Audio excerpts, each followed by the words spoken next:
रोहा बस स्थानकात शुक्रवारी 4 जुलै रोजी रात्री एक अत्यंत दुर्दैवी घटना घडली आहे।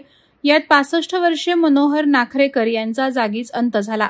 धनगरआळी येथील रहिवासी असलेले मनोहर नाखरेकर हे नेहमीप्रमाणे बाजारपेठेत खरेदीसाठी गेले होते।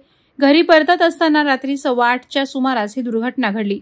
सातारा वाई महाबळेश्वर महाड मार्गे येणारी हिरकणी एसटी बस क्रमांक MH14KQ 3970 ही रोहा स्थानकात भरधाव वेगाने आणि निष्काळजीपणे चालवण्यात आली। चालकाच्या हेगईमुळे बसनं थेट नाखरेकर यांना धडक दिली। त्यानंतर बसचं पुढील चाक त्यांच्या पोटावरून गेल्याने त्यांनी घटनास्थळीच प्राण सोडले।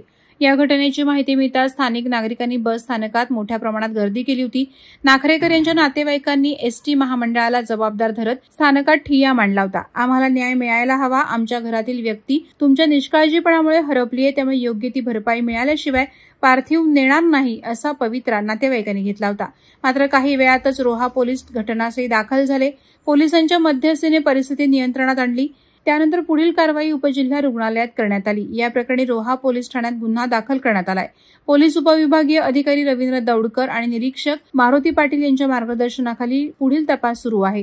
या घटनेनं संपूर्ण परिसरात हळहळ व्यक्त केली जात असून एसटी प्रशासनाच्या बेजबाबदार धोरणांवर पुन्हा एकदा प्रश्नचिन्ह निर्माण झालंय। वादळवारा लाईव्हसाठी अक्षय जाधव, रोहा। नवी मुंबई व रायगड जिल्ह्यातील ताज्या बातम्या आणि घडामोडींसाठी सबस्क्राईब करा वादळवारा लाईव्ह चॅनल आणि दाबा बेल आयकॉन।